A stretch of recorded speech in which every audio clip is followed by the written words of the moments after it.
Miq të Reza Dielli, ja ku vazhdojmë të jemi sërish bashkë në transmetim të drejt për drejt në hapësirën Një libër për ju. Vazhdojmë të flasim për librin, aq më tepër dhe në këto ditë ku është prezent dhe aktiviteti i njohur që ka të bëjë pikërisht me librin dhe me artin. Megjithatë, ne do të përqendrohemi tek një nga botimet më interesante të shtëpisë botuese Peggy, siç është libri Gruaja e thyer nga Simone de Beauvoir. Kam kënaqësinë fakt kem këtu pranë përkthyesen që na ka bërë të mundur të vi ky botim në Shqip, Amantja Kapo. Amantja, faleminderit që je këtu. Faleminderit juve. Megjithatë, unë do t'ju thras Anja sepse të gjithashtu e njohin. Shpeshherë është e çuditshme që njeriu ka një emër të vetin që le të themi i njihet nga të tërë dhe pastaj kur shikon dokumentet, certifikatat e pasaportat, del emër tjetër. Gjithsesi, për të krijuar dhe më afrimetet me shikuesit. Gruaja e thyer nga Simone de Beauvoir. Në fakt, flasësh për Simone de Beauvoir nuk është e lehtë sepse është një person ose le të themi është një personalitet jo vetëm në fushën e letrave për sa i përket përkthimit, por dhe për sa i përket aspektit filozofik dhe aspekteve të tjera. Një grua që flet shumë me penën e saj dhe me mendimin e saj. E lehtë të vendosësh të përkthesh një autor të tillë? E lehtë nuk mund të thosha, mund të them vetëm që për mua është një rast i jashtëzakonshëm, është një nder që kam mundur të prek shkronjat, fjalit që Simone de Beauvoir ka shkruar, kështu që ishte vërtet një kënaqësi kur me Peggy vendosëm që të përkthejmë Simone de Beauvoir. Një vendim i juaj për të sjellë këtë vepër apo një sugjerim bashkëpunues, le të themi, me drejtuesit e Peggyt?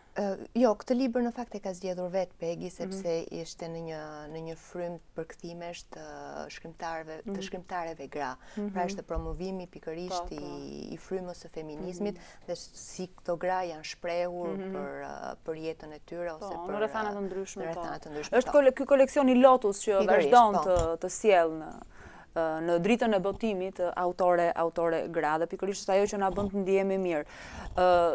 Lexuesi do ta marrë në dorë ata të cilët janë shumë kurioz, ata që pëlqejnë letërsinë e mirë. Çfarë do të gjejnë në këtë faqe? Na vjen një Simone de Beauvoir ajo që njohim apo diçka tjetër, diçka ndryshe?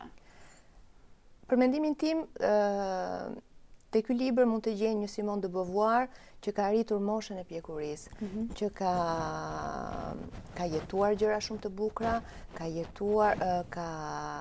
shkruar shumë libra, ka shkruar shumë vepra, qofshin ato filozofike, autobiografike apo romane. Ky është në fakt është proza e fundit që Simone de Beauvoir ka shkruar dhe për mua përmbledh, do të thënë, gjithë mendimin e saj se si duhet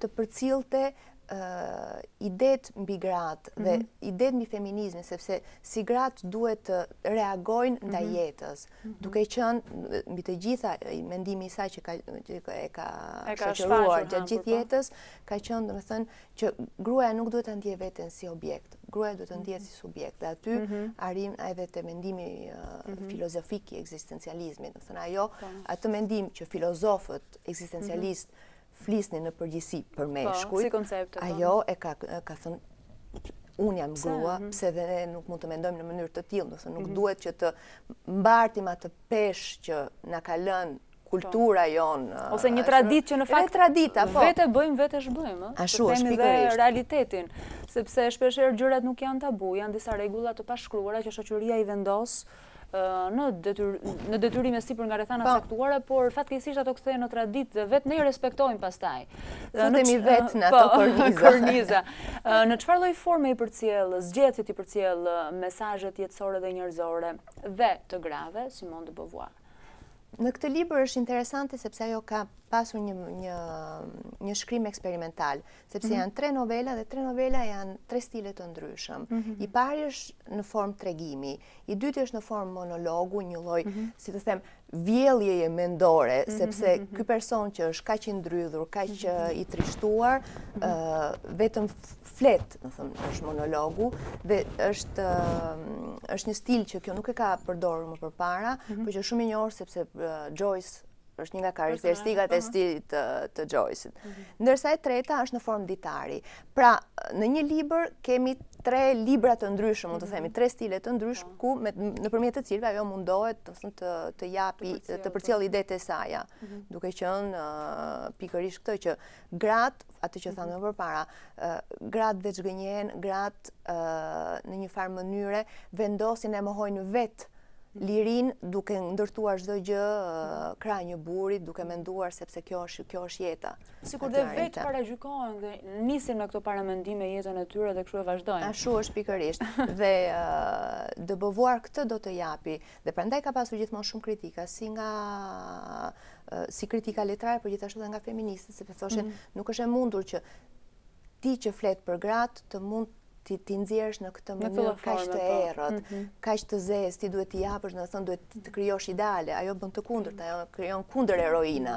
Në fakt realiteti nuk është shpesh i bardhë, ka dhe ngjyra deri në të errët fare, kështu që e vërteta të vret. Ashtu është, do të thonë pikërisht ajo këtë ka zgjedhur, edhe këtë stil ka zgjedhur gjithmonë gjatë gjithë jetës së saj.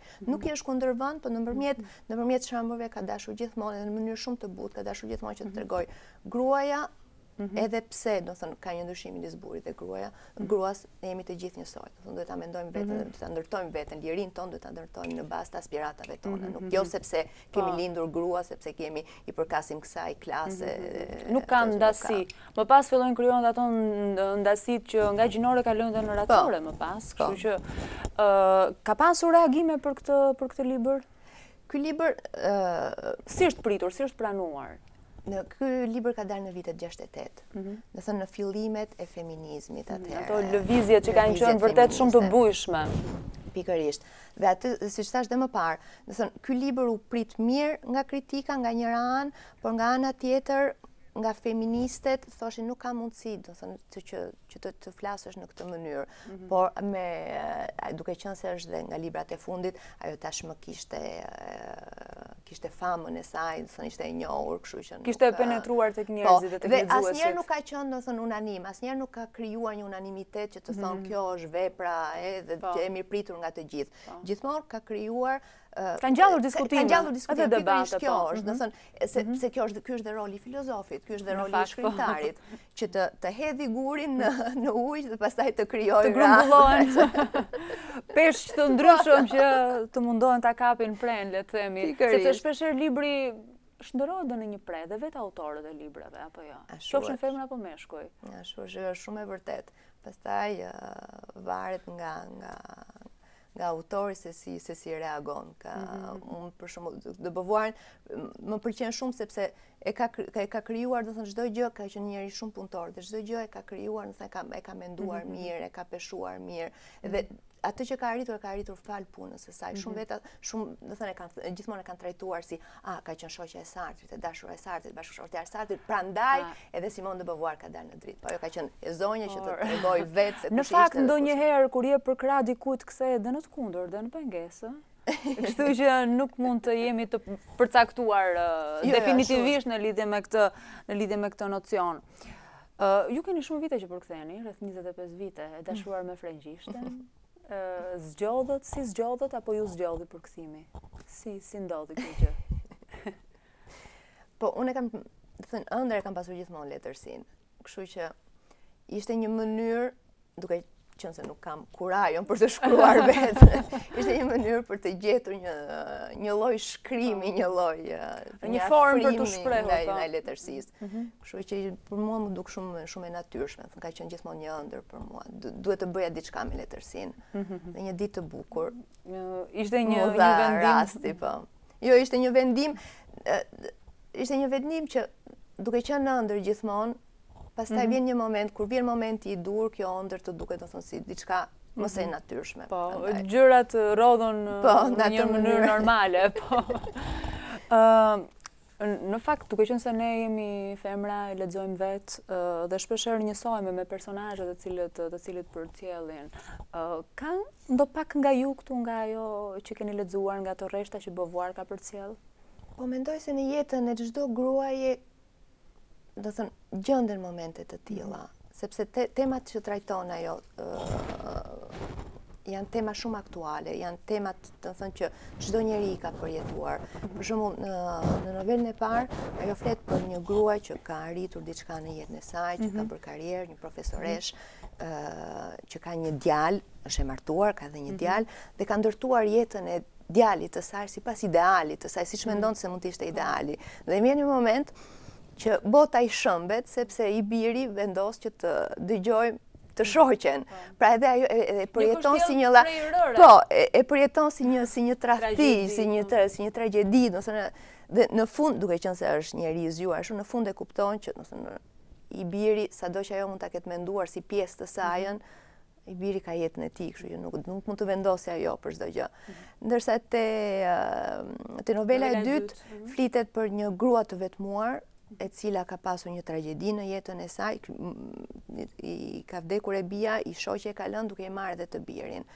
Dhe gjithashtu edhe familja e ka lënë pothuajse vetëm, nuk e ka përjashtuar tamam përjashtimin nga shoqëria sepse je grua e vetme, të ka ndodhur diçka, do të thënë shoqëria të fajson sepse fajsonin që ishte kjo që e shtyu të bijën të bënte vetvrasje, atë akt të tmerrshëm.